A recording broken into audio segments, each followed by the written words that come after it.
15장 36절에서 41절까지의 말씀입니다. 우리 한번 두 번 옆에 있는 번역본 있고요. 앞에 있는 부분인데 한번 읽어보겠습니다. 며칠 후에 바울이 바나바더러 말하되 우리가 주의 말씀을 전한 각 성으로 다시 가서 형제들이 어떠한가 방문하자 하고 바나바나 마가라 하는 요한도 데리고 가고자 하나 바울은 밤빌리아에서 자기들을 떠나 함께 일하러 가지 아니한 자를 데리고 가는 것이 옳지 않다 하여 서로 심히 다투어 피차 갈라서니 바나바는 마가를 데리고 배 타고 구브로로 가고 바울은 실라를 택한 후에 형제들에게 주의 은혜에 부탁함을 받고 떠나 수리아와 길리기아로 다니며 교회들을 견고하게 하니라. 세 번역으로 읽겠습니다. 며칠 뒤에 바울이 바나바에게 말하였다. 우리가 주님의 말씀을 전파한 여러 도시로 신도들을 다시 찾아가서 그들이 어떻게 지내는지를 살펴봅시다. 그런데 바나바는 마가라 하는 요한도 데리고 가려고 하였다. 그러나 바울은 밤빌리아에서 자기들을 버리고 함께 일하러 가지 않는 그 사람을 데리고 가는 것을 좋게 여기지 않았다. 그래서 그들은 심하게 다툰 끝에 서로 갈라서고 말았다. 바나바는 마가를 데리고 배를 타고 키프로스로 떠나갔다. 그러나 바울은 실라를 택하고 신도들로부터 주님의 은혜가 함께하기를 바라는 인사를 받고서 길을 떠났다. 그래서 시리아와 길리기아를 돌아다니며 모든 교회들을 튼튼하게 하였다. 바울과 사도행전 세 번째 시간입니다. 2차 선교여행, 유럽 선교의 문이 열리다라는 제목으로 해서 말씀의 은혜를 나누겠습니다. 1차 선교 여정이 참 성령이 교회를 감동해서 바울과 바나바가 팀이 돼서 함께 갈 때 마가 요한이 함께 따라가다가 더베 지역 쪽에서 뒤돌아와 버렸어요. 마가는 아마 그것 때문에 두 번째 여행에 우리 다시 한번 거기 한번 가십시다. 우리 성도들 잘 있는지 보십시다. 그런 가운데 이게 작은 다툼에서 시작해 큰 다툼이 일어나 버렸습니다. 그 이유는 바나바의 조카인 마가 요한을 데리고 가려고 하는 것이 바나바의 심정이었어요. 바나바는 사람 품는데 참 대단한 사람이에요. 권면하고 격려해서 위로해주고 세워주고 하는 그런 위로의 사람이었습니다. 그러니까 사람을 볼 때 잠재력을 보고 미래를 보고 기다려주는 그런 마음이 있는 반면에 바울은 어떻게 하나님의 사역을 하는데 그렇게 결단과 희생정신이 없이 그렇게 하냐. 그거 안 된다. 그리고 우리를 두 사람을 그렇게 떠난 게 그게 말이 되냐 이런 심령으로 서로 심하게 다투었다라고 성경은 얘기를 해요. 38절에 보면 바울은 밤빌리아에서 자기들을 떠나 함께 일하러 가지 아니한 자를 데리고 가는 것이 옳지 않다. 그죠? 아마 두 사람이 말렸을 수도 있어요. 근데 그 정도로 마가도 대단한 사람 같아요. 그냥 확 돌아가 버린 거예요. 근데 세 번째 가려고 그러니까 이게 힘든 거야. 그러니까 바나바는 이 조카를 데리고 원래 고향이었던 구브로 키프로스 다시 가고요. 자, 그러면 이제 바울은 어떻게 합니까? 이렇게 가긴 좀 그렇고 해서 교회의 파송을 받아서 뒷부분으로 위로해서 육지로 이제 그 땅으로 다시 가기로 결정을 했습니다. 교회의 은혜 축복의 기도를 받고 두 사람이 떠납니다. 이번에 누가 간다고요? 바울과 실라가 갑니다. 그래서 뒤로 해서 가는 여정입니다. 이 사람들은 어떻게 될까요? 우리 바울과 바나바는 그렇게 심히 다투었는데 어떻게 될까요? 갈라디아서에서 보면은 이 베드로랑 바울이랑 바나바 같이 식사하는 장면이 있어요. 그래서 이분들 화해했구나. 적어도 식사는 하는구나. 고린도서에서 보면은 나랑 바나바가 아내를 데리고 다닐 권리가 없겠냐라고 하는 것처럼 바나바를 인정을 하고 있어요. 바나바의 권위를 인정을 하고 있습니다.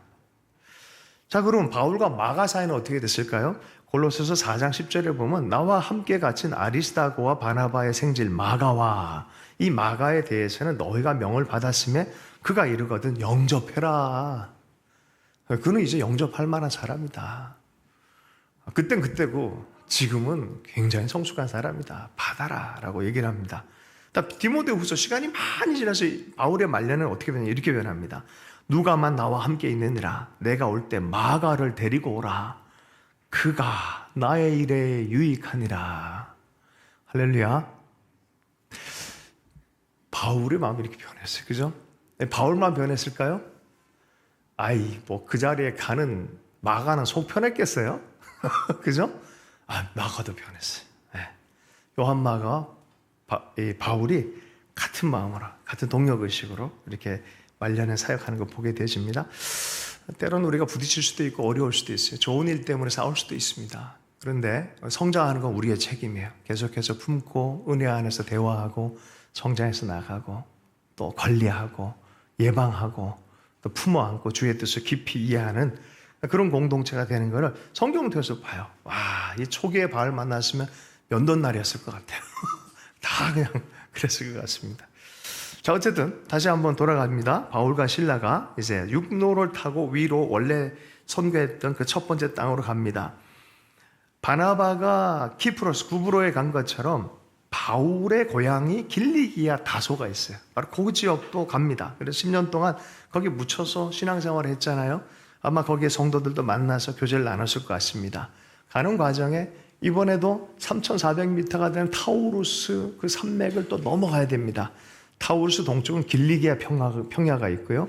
서쪽엔 아나톨리아 평야가 있어요. 또 여길 또 쫙 건너갑니다. 어디에서 이 사도 바울이 맞아서 죽을 뻔했습니까? 루스드라. 루스드라에서 맞아 죽을 뻔했잖아요. 그 장소에 들렸을 때 하나님이 살려주셨고 많은 사람이 지켜보는 가운데 살아났잖아요.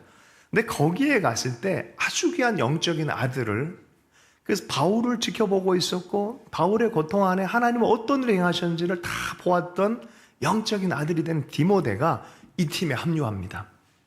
엄마가 유대인이고 아빠가 헬라인이에요. 이때 당시에 모계가 유대인이면 다 유대인이 되는 거예요. 예. 그런데 어쨌든 외할머니도 독실했었고 어머니도 독실한 크리스천인데 이 디모데를 축복해서 이 팀에 함께 보내는데 할례를 받게 합니다. 아니, 중국 선교할 때도 변발이 필요 없는데 변발을 하게 하는 한 분들 있잖아요. 우리 한국 왔는데도 갓을 쓸 필요 없는데 갓 쓰고 다녔던 분도 계세요. 그죠? 이게 할례를 해야 된다라는 게 아니라 그 복음의 선교를 위해서 할례를 받게 한 거예요. 디모데는 의도적으로 유대인들을 위해서. 자, 어쨌든 디모데전서 4장 14절의 말씀은 내 속에 있는 은사고 장로의 회에서 안수받을 때 예언을 통하여 받은 것을 가볍게 여기지 말며, 보낼 때는 어떻게 보내냐면 장로들이 축복해서 아마 예언대에서 보낸 것 같아요. 그래서 충만한 은혜 안에서 이 팀과 함께 합류해서 함께 갑니다. 자, 느낌적 느낌을 아시죠? 이렇게 위로 올라가가지고 이렇게 소아시아라고 한 터키 지역에서 사역을 하려고 합니다. 이렇게 밑으로 내려오면은 에베소, 라오디게아, 골로새, 사대, 서머나 이렇게 있습니다. 이쪽에서 사역을 하려고 서쪽 밑으로 이렇게 내려오는데 이게 안 되는 거예요. 아무리 가도 이상하게 자꾸 막는 거예요. 이게 안 되겠다. 북쪽으로 가다. 비두니아 쪽으로 좀 올라가자 해서 니케아, 니코메디아, 칼케돈, 비잔티움 같은 그 위로 올라가려는데 이것도 자꾸 막는 거예요. 왜 이렇게 막히지? 자, 16장 6절에서 8절까지의 말씀입니다. 6절에서 8절까지 말씀을 함께 읽겠습니다. 시작. 성령이 아시아에서 말씀을 전하지 못하게 하시거늘 그들이 부르기아와 갈라디아 땅으로 다녀가 무시아 앞에 이르러 비두니아로 가고자 애쓰되 예수의 영이 허락하지 아니하신지라. 무시아를 지나 드로아로 내려갔는데, 비두니아가 그 위에 니케아, 칼케돈, 비잔티움이 있는 데고요. 어쨌든 이런 모든 부분에서 터키 지역에서 자꾸 막는 느낌이 있습니다. 그리고 해안으로 점점 몰려가지고 트로이 도시가 있는 그 바로 옆에 있는 항구가 드로아예요. 거기서 사람들이 많이 들어왔다 그래서 드로아. 예. 그래서 드로아라는 항구가 거기 있었어요. 트로이 목마 아시죠? 바로 그 도시에 바로 옆에 붙어 있는 거예요. 자, 이곳에서 있는데 벌써 한 4, 5개월이 지났는데 아무 일도 못하고 이러고 있단 말이에요. 마음이 좀 불편할 수도 있을 것 같아요. 이게 뭐 어떨까 하는데 갑자기 이게 아무리 애써도 예수의 영이 허락하지 아니하는지라. 계속 성령이 마음 가운데 아니다. 여길 내려가면 아니다. 저길 내려가면 아니다. 이쪽인가 하는데 아니다. 여길 가는데 아니다. 주여. 그래서 이 문 닫히고 저 문 닫히고 계속 그런단 말이에요. 아니 왜 주님 왜 아니다라고만 말하고 어디가 예수인지는 말씀 안 해주세요. 그럴 때 있잖아요. 4, 5개월이 지난 이후에요. 도대체 어디가 예스예요? 근데 갑자기 환상 중에 환상이 열려서 보는데 이 명백하게 터키 지역에 있는 유대인들도 아니고 그 사람들의 모습도 아니에요. 명백하게 그리스 사람의 모습. 쉽게 얘기하면 알렉산더의 모습이 보이는 거예요. 마게도냐 나라. 지금 어딥니까? 그리스. 예. 그리스 사람의 얼굴 모습 딱 있잖아요. 우리 중에서 제일 지금 닮은 분은 희원 형제예요. 저렇게 생겼어요. 딱 저렇게. 예. 저 머리 요렇게 해가지고 오라고. 그리스 사람이 멀리서 이리 오라, 이리 오라, 우리를 봐서 도우라 라는 환상이 보여지기 시작합니다. 예. 그래서 어디 갑니까? 건너가서 도우라 하니까 10절. 바울이 그 환상을 보았을 때 우리가 곧 마게도냐로 떠나기를 힘쓰니 이는 하나님이 저 사람에게 복음을 전하라고 우리를 부르신 줄로 인정함이라. 하나님의 사람들도, 하나님을 강력하게 만난 사람도 이렇게 분별합니다. 음성 듣기가 쉽진 않습니다. 할렐루야. 그러나 듣고자 하면 반드시 들립니다. 열어주십니다. 여기가 예스다. 환상이 열립니다. 마게도냐 환상이 열립니다. 열정적으로 다 닫아놓고 몰리고 해서 결국 거길 딱 열어주는 거예요. 형제님들 결혼할 때 이 자매도 아니고 저 자매도 아닌데 여기로 와서 우리를 도우라 그래서 그죠? 자, 건너와서 우리를 도우라라고 합니다. 예. 하나님은 스타카토처럼 우리에게 다가온다라는 말이 있어요. 딱 끊어지죠. 전체적 그림을 못 그려요. 근데 하나님은 그림을 그리세요. 예.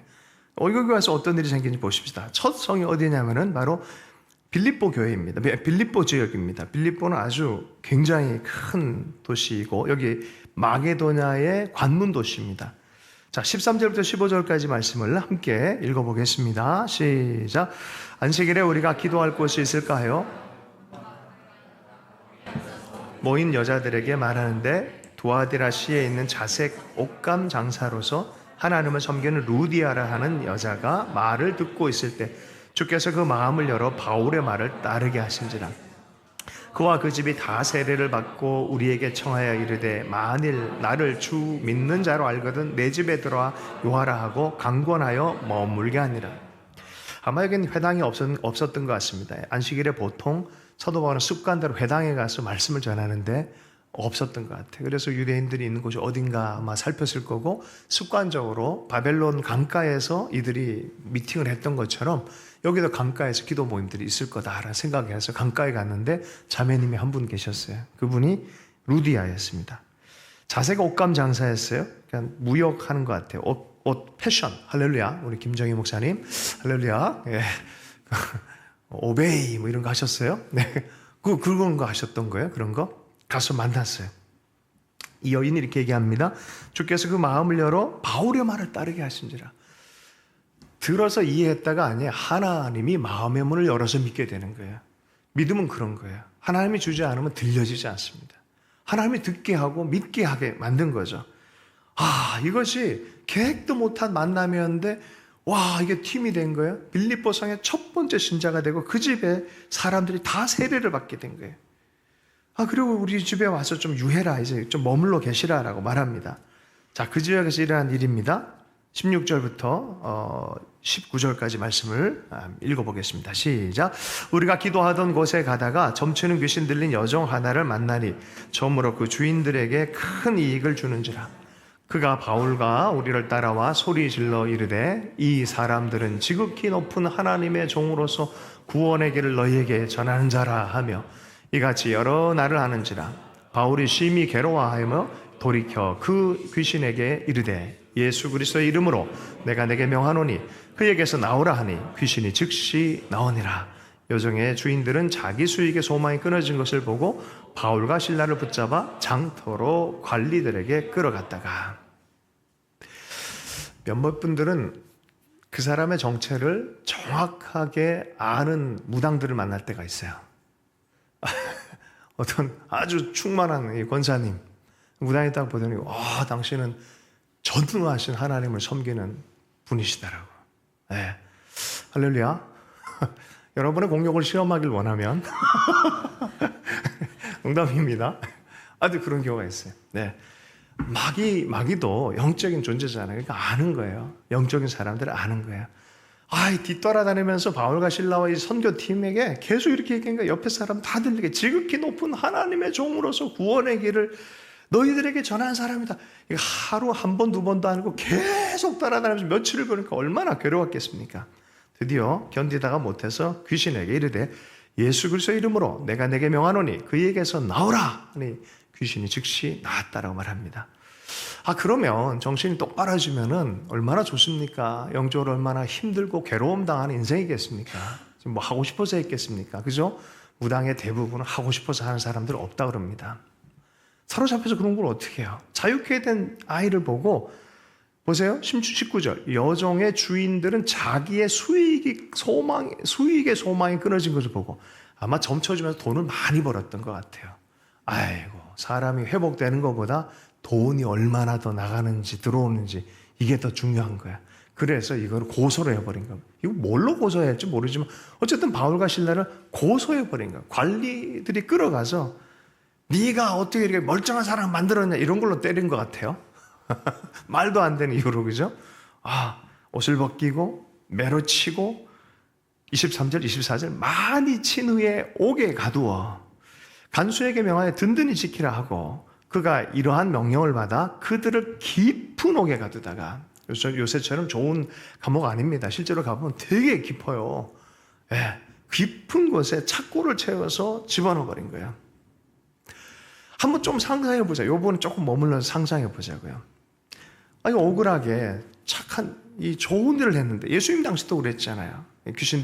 군대 귀신 들린 사람을 완전히 자유케 해놨더니 그 귀신이 어디로 갔습니까? 돼지떼로 갔단 말이에요. 마을 사람들이 어떻게 합니까?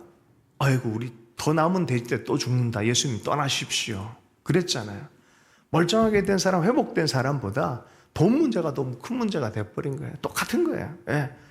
이게 돈이 지금 사라지게 생겼는데 저 사람들 좀 이제 어떻게 좀 해달라고 하니까 때리고 매로 쳐서 옥에 가둬놨습니다.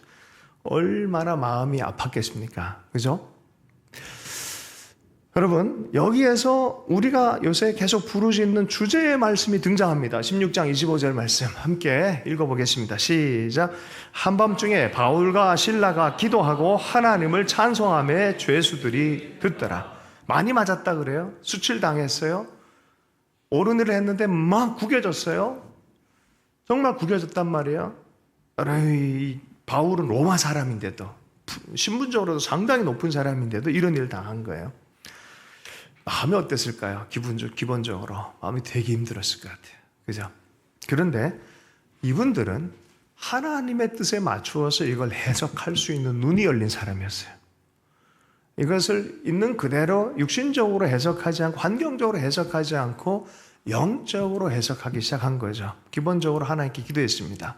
주님 이곳에 와서 루디아도 만나고 예수 믿는 일도 있었는데 오늘은 이런 일이 생겼네요. 무슨 일입니까? 우리가 고난을 당했네. 예전에 루스드라에서 돌 맞고 그랬을 때 거기에서 귀한 역사가 일어났고 또 디모데까지 얻었는데 이번에는 무슨 일을 행하시렵니까? 아마 이런 기도 중에 계속 처음에는 힘든 마음으로 토로하다가 점점 기도가 깊어지다 보니까 이해함도 생기고 하나님의 마음도 부어지고 그러다가 어떤 일이 생겼겠습니까? 이거 필시 하나님의 손이 있다. 할렐루야. 하나님을 찬양하기 시작합니다. 여러분 기도는 이렇게 해야 돼요. 할렐루야. 내 있는 그대로 아뢰면서 그리고 깊어지다 보면 하나님의 마음이 부어지다가 결국은 하나님 하실에 대한 감동을 받아 찬양하기 시작합니다. 찬양을 하니까 죄수들이 듣습니다. 아마 시편을 노래했을 것 같아요. 내가 만민 중에 다윗 그죠? 한 아이를 들어서 왕으로 만들고 온 열방을 향해 하나님의 구원의 도구를 삼겠다는 그 약속의 말씀이 자기 삶에 이루어진 걸 볼 때 정말 하나님 내 이렇게 어려운 가운데 있지만 하나님께서 하실 일을 내가 믿습니다. 내가 만민 중에 주님을 선포하겠습니다.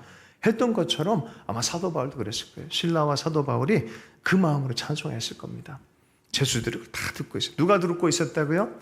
죄수뿐만이 아니라 간수도 듣고 있었습니다. 여러분 어두운 밤에 찬송할 수 있을까? 있어요. 어두운 밤에 찬송할 수 있습니다. 대적이 올 때도 찬송할 수 있습니다. 성경에 보면은 바로 그럴 때 하나님의 손이 나타난다 했습니다. 대표적 본문입니다. 바로 그 순간에 26절의 말씀 이에 갑자기 큰 지진이 나서 옥토가 움직이고 문이 곧 다 열리며 모든 사람이 메인 것이 다 벗어진지라. 놀라운 기적이 일어났습니다. 죄수들이 다 나가게 생겼습니다. 그러니 간수가 자다가 일어나서 옥문 열린 거 보고 죄수들이 도망간 것을 보고 칼을 빼서 자결을 하려고 하는 그 순간에 사도 바울이 내 몸을 상하게 하지 마라. 우리가 다 여기 있다. 30절 말씀, 그들을 데리고 나가 이르되 선생들이여 내가 어떻게 하여야 이런 상황을 회복시킬 겁니까? 라고 묻지 않고 뭐라고 묻습니까? 내가 어떻게 하여야 구원을 받으리까? 아마 이 간수는 그 마음 안에 이분들이 누군지에 대한 얘기도 들었고 복음에 대한 얘기를 들었던 것 같습니다. 아마 그런 내적 이게 있었어요. 여러분, 여기 숨겨진 하나님의 큰 손 아니겠습니까? 큰 그림 아니겠습니까? 목표는 누구였어요? 간수였어요. 하나님의 목표는. 하나님의 작살은 누구에게 향하고 있다? 간수에게 딱 향하고 있었던 거예요. 이게 하나님의 목적이었죠. 간수는 누굴 보고 있었어요? 사도 바울과 그 일행을 보고 있었어요. 여러분, 여러분의 고난당하는 시간에 누군가가 여러분을 보고 있다는 걸 잊지 마십시오. 여러분의 고난의 시간에 여러분을 보면서 믿음의 사람인지 아닌지를 보고 있는 걸 여러분 봐야 돼요. 만약에 바울과 실라가 들어와가지고 아이고 이제 망했네 그랬으면 간수는 뒤로 안 돌아봤을 거예요. 그죠? 안중근이 감옥에 있으면서 간수를 설복시켜 버렸어요. 평생 그는 안중근을 매해마다 기리며 살았다고 합니다. 불과 몇 개월 사이에 변화를 일으킨 거죠. 그죠? 여러분, 여러분의 고난 가운데, 어려운 가운데 여러분의 삶의 하나님을 향한 태도가 신앙의 본질입니다. 바로 이 사도 바울과 실라가 그 어려운 가운데 기도하고 찬송한 것을 죄수가 듣고 간수가 지켜보고 있는 그런 상황들입니다. 사도 바울이 얘기를 합니다. 31절 말씀 함께 읽습니다. 그 유명한 구절입니다. 함께 읽습니다. 시작. 이르되 주 예수를 믿으라. 그리하면 너와 내 집이 구원을 받으리라. 한 번 더 읽겠습니다. 시작. 이르되 주 예수를 믿으라. 그러하면 너와 내 집이 구원을 받으리라 하고, 그 말씀을 받고 예수를 믿고 구원을 받고 그의 가정도 다 세례를 받게 됩니다. 온 집안이 예수를 믿음으로 크게 기뻐하니라. 이 어려운 사건이 뒤돌아보니까 큰 그림, 빌립보 정의 교회를 세우려는 하나님의 그림에 맞춰져 가는 거예요. 루디아와 루디의 가족, 간수와 간수의 가족, 그리고 몇몇 사람들 이렇게 연대해서 기쁨의 교회인 빌립보가 탄생하는 거예요. 빌립보 교회가 탄생된 겁니다.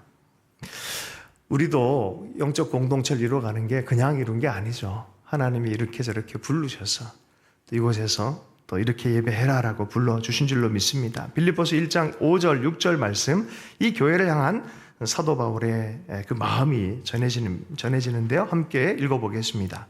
너희가 첫날부터 이제까지 복음을 위한 일에 참여하고 있기 때문이라.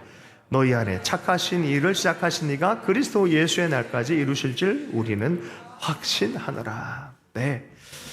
내가 교회를 세웠다? 아니죠. 그죠? 하나님이 하셨다. 사도 바울이 알아요. 선교에 동참해서 와봤더니 하나님이 행하시는 것을 이해하기 시작합니다. 사도 바울이 이제 그 일행이 암비볼리와 아볼로니아를 다녀가면서 드디어 데살로니가라는 곳으로 이동을 하게 되어지는데요. 여기에는 유대인의 회당이 있어요. 17장이 시작이 되어집니다. 데살로니가 전서 말씀 1장 5절 말씀, 마게도냐의 수도입니다. 여기가 그리스의 중심 도시 중에 하나입니다. 데살로니가전서 1장 5절 말씀을 함께 읽습니다. 시작. 이는 우리 복음이 너희에게 말로만 이른 것이 아니라 또한 능력과 성령과 큰 확신으로 된 것임이라. 우리가 너희 가운데서 너희를 위하여 어떤 사람이 된 것은 너희가 아는 바와 같으니라. 네, 여기서 능력, 성령의 확신, 큰 확신 안에 예수를 믿게 되는 일들이 일어난 것을 이렇게 유추해서 알 수 있는데요. 사도행전 17장 2절과 3절의 말씀에 보면 이곳에 가서는 사도 바울이 습관을 따라 또 회당을 찾았어요. 새 안식일 동안에 성경을 가지고 회당에서는 랍비이니까 또 초청받아 성경을 나눕니다. 무슨 말씀을 했겠습니까? 3절의 말씀에 보면은 뜻을 풀어 그리스도가 해를 받고 십자가의 죽으심, 죽은 자 가운데 다시 살아나야 할 것, 부활의 예수 그리스도, 증언하고 이르되 내가 너희에게 전하는 이 예수가 곧 그리스도다. 우리가 기다리는 메시아이고 온 유대인과 온 열방을 향한 구원주로 주신 하나님이 보내신 그분이다 라는 얘기를 하는 것입니다. 데살로니가후서 2장 13절 말씀 함께 읽어보겠습니다. 시작. 주께서 사랑하는 형제들아, 우리가 항상 하나님께 감사할 것은 하나님이 처음부터 너희를 택하사 성령의 거룩하게 하심과 진리를 믿음으로 구원을 받게 하심이니. 성령이 마음의 문을 열어서 진리인 예수를 받아들이고 믿게 해서 구원을 얻게 한 하나님의 택하심으로 데살로니가 교회가 세워져 갔다라는 그런 분위기입니다. 자, 문제는 그 중에 어떤 사람은 경건한 헬라인의 큰 무리와 적지 않은 귀부인도 예수를 믿게 되고 따르게 되지만 나머지 사람들은 또 굉장히 소동하고 힘들게 하고 어렵게 했다라고 성경은 기록하고 있어요. 자, 5절부터 7절까지 말씀을 읽어보겠습니다. 시작.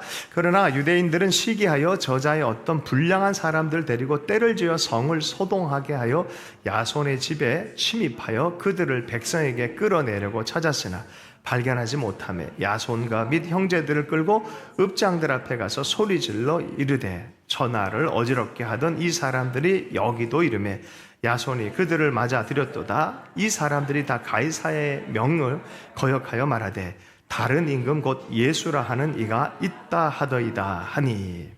데살로니가에 이미 흩어진 유대인들이 있었는데 이 유대인들이 회당에서 복음 전했던 이 바울의 말씀들이 마음에 들지도 않고 또 원하지도 않고 해서 복음 전하는 것을 방해하기 시작합니다.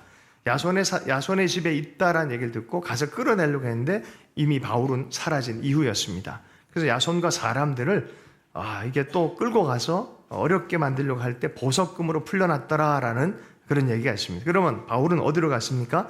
바울이랑 그 사이에 베레아라는 것으로 빨리 갔습니다.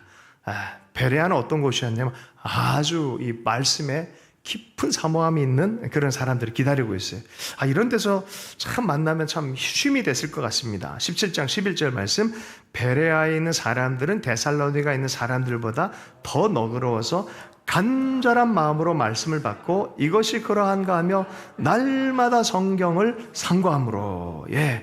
그런 좋은 지역도 있지만 어렵게 되는 그런 지역도 있죠. 문제는 데살로니가에 있는 유대인들이 좀 강성이었어요. 여기까지 쫓아와서 사도 바울을 추적해서 또 잡아내서 해를 가하려고 하는 일들이 생겼습니다.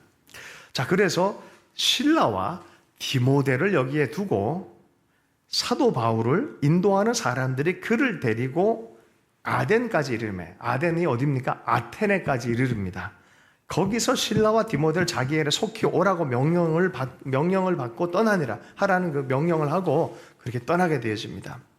그러니까 지금부터는 아테네에서는 누가 혼자 다닙니까? 바울 혼자 다니는 거예요. 바울 혼자 아테네라는 곳, 아덴이 아테네입니다.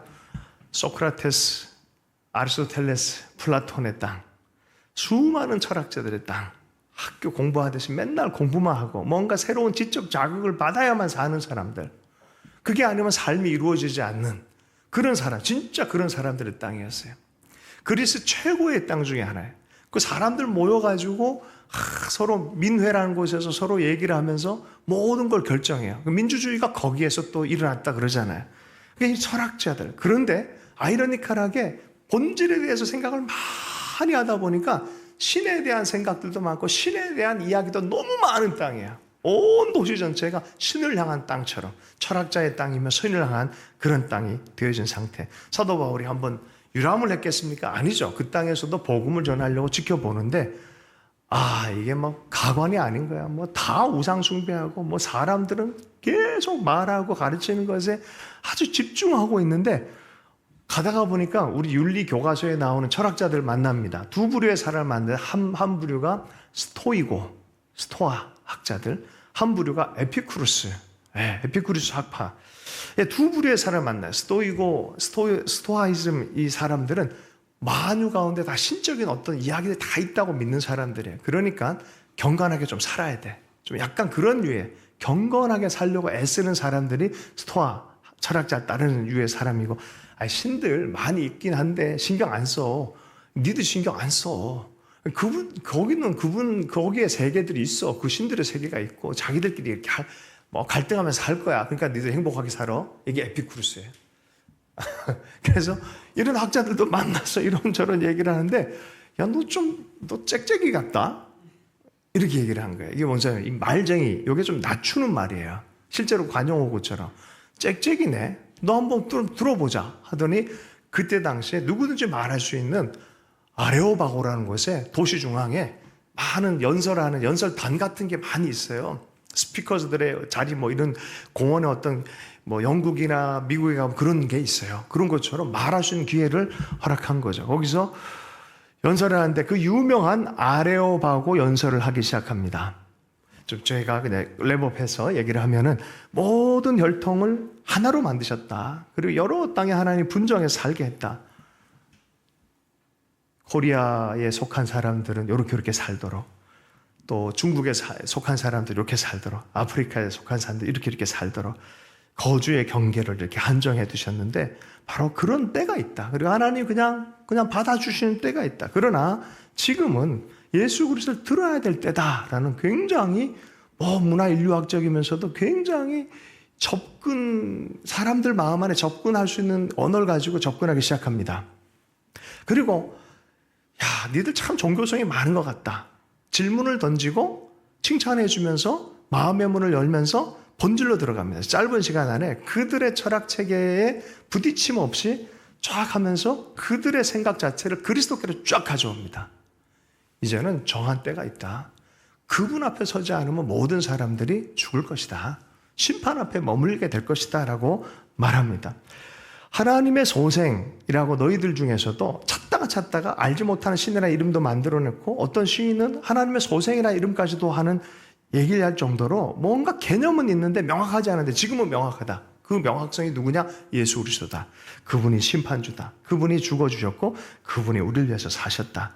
죽음과 부활에 대해서 얘기를 하니까 이 사람들의 생각이 아리스토텔레스, 소크라테스를 따라가고 그런 철학 체계를 갖고 있고 세계관을 갖고 있는 사람들이 이게 뭔 엉뚱한 얘기를 하냐라고 하면서 조롱을 하기 시작합니다. 관심이 다르면은 복음이 조롱거리가 됩니다. 복음을 얘기해도 조롱거리가 돼버려요. 또 어떤 사람은 다시 한번 좀 들어볼까라는 그런 생각을 가진 사람도 있었습니다. 그들 중에 아레오바고 관리였던 디오누시오라는 사람과 다마리에라는 여자가 예수를 믿기 시작합니다. 몇 사람이 예수를 믿고요. 실제로 지금도 디오누시오라는 사람은 거기에 도시의 정교행과 성공의 어떤 그 도시 성인처럼 여겨지는 분이 돼서 그 아테네 교회의 감독이 됩니다. 나중에 보면은 디오누시오라는 사람이 예수를 믿게 돼. 아주 소수의 사람들이 예수를 믿게 되어집니다. 자, 그 다음에 문제는 또 이제 18장으로 이렇게 넘어가 보면은 바로 이곳에서 또 브루스길라, 아굴라를 만나게 되어지고요. 이런 분위기, 이 아테네에서 고린도로 넘어옵니다. 다시 이렇게 좀 넘어오게 됩니다. 넘어온 다음에 그 다음 일입니다. 18장 5절, 6절의 말씀 함께 읽어보겠습니다. 18장 5절, 6절 말씀 있습니다. 시작. 실라와 디모데가 마게도냐로부터 내려오매 바울이 하나님의 말씀에 붙잡혀 유대인들에게 예수는 그리스도라 밝히 증언하니 그들이 대적하여 비방하여거늘 바울이 옷을 털면서 이르되 너희 피가 너희 머리로 돌아갈 것이요 나는 깨끗하니라. 이후에 이방인들에게로 가노라. 고린도로 넘어왔는데 이 한반도 육지가 있으면 제주도가 한 몇 킬로 사이에 딱 붙어 있다고 생각하면 돼요. 그 제주도가 고린도예요. 아주 조그만 그 땅들이 있어요. 거기 붙어 있어요. 지금은. 그러니까 고린도, 아테네에서 바로 넘어오면 고린도가 돼요. 고린도는 마케도니아 거의 주도처럼 되어진 그런 도시입니다. 이 고린도 교회에 왔을 때 누굴 만나냐면 아주 영혼의 이 선교팀이 되는 브루스길라와 아굴라가 로마로부터 옮겨와 있었고요. 바로 기다리던 또 실라와 디모데가 다시 동행을 하게 되어졌고요.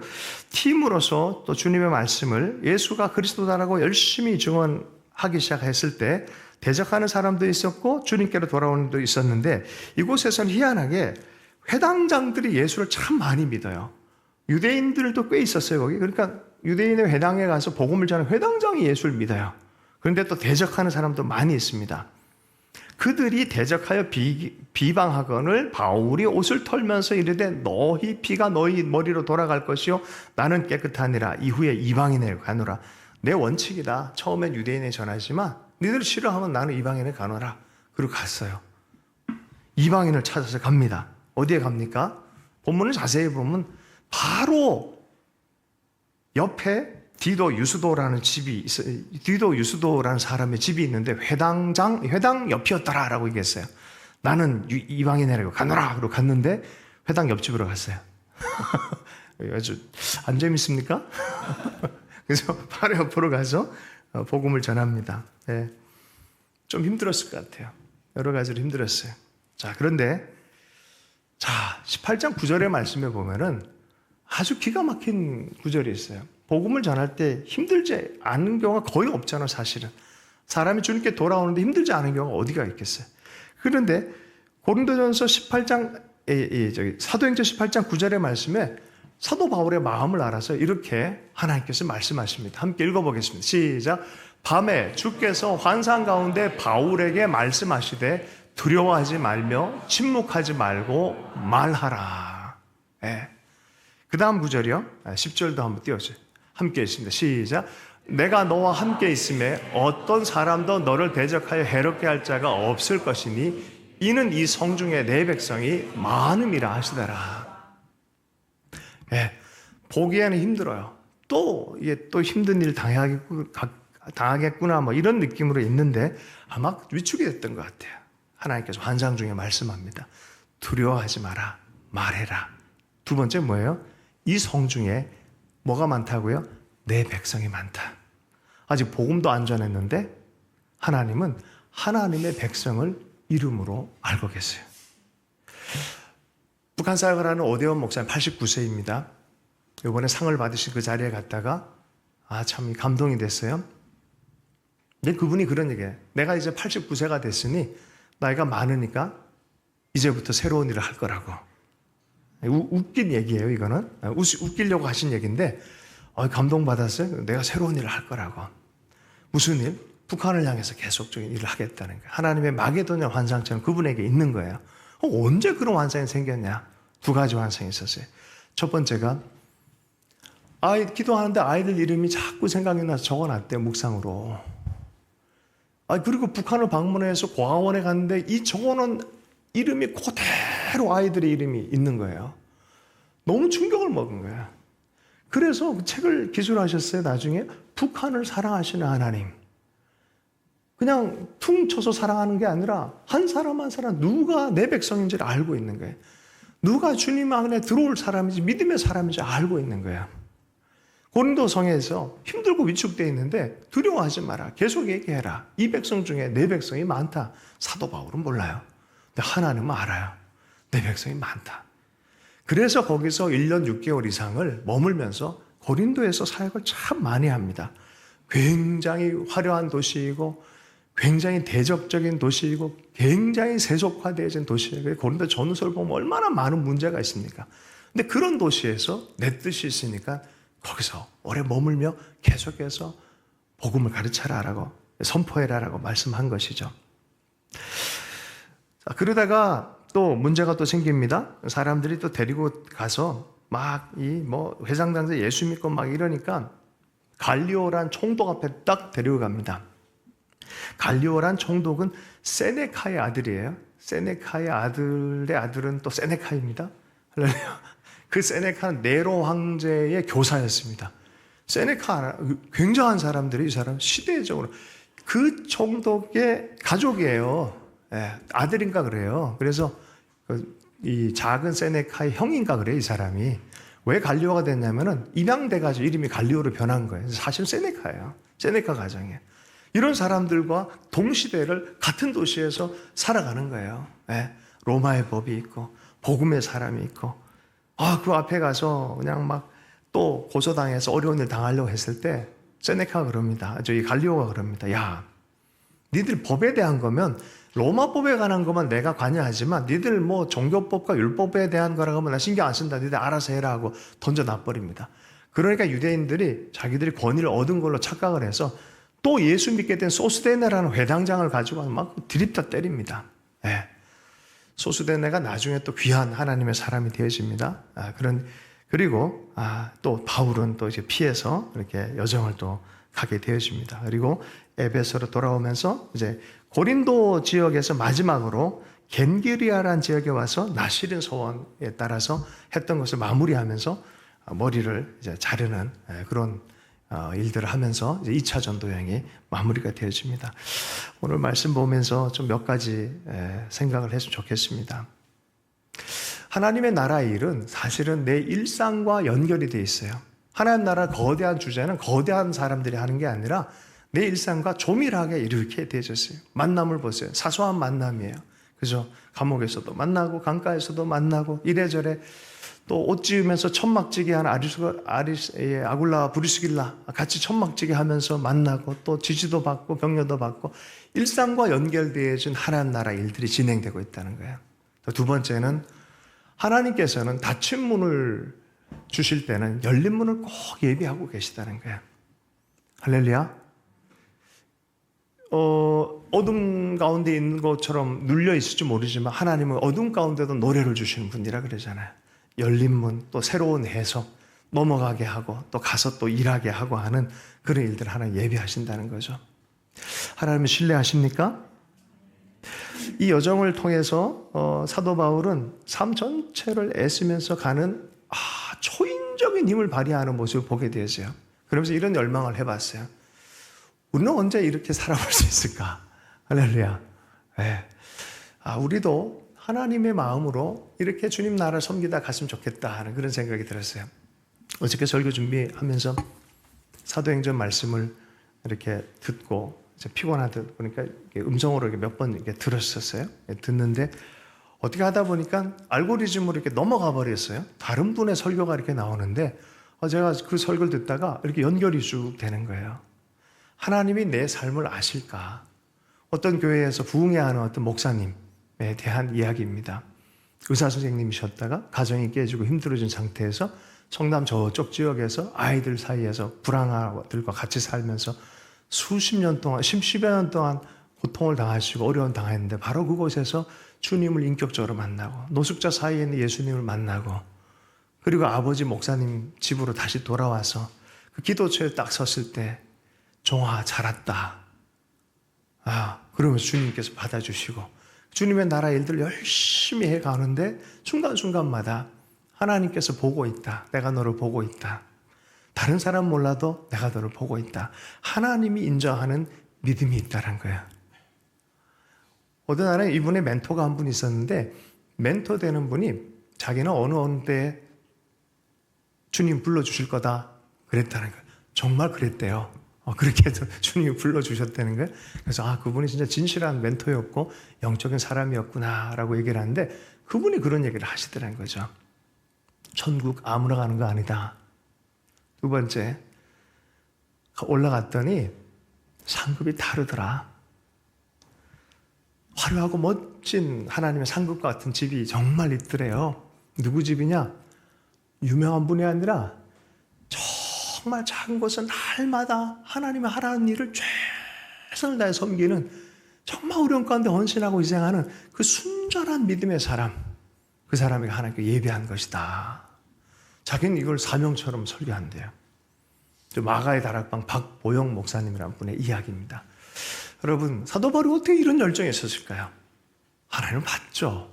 삼층천을 체험했죠. 그 나라가 영원히 있는 것을 확인했죠. 자기 속에서 사람의 능력 이상으로 충만하게 전하는 생명의 복음의 기쁨을 느꼈죠. 여러분, 우리에게 이 열정이 사라지면 큰일 납니다. 여러분, 주님 나라 위해서 헌신할 수 있는 여러분 되길 축복합니다.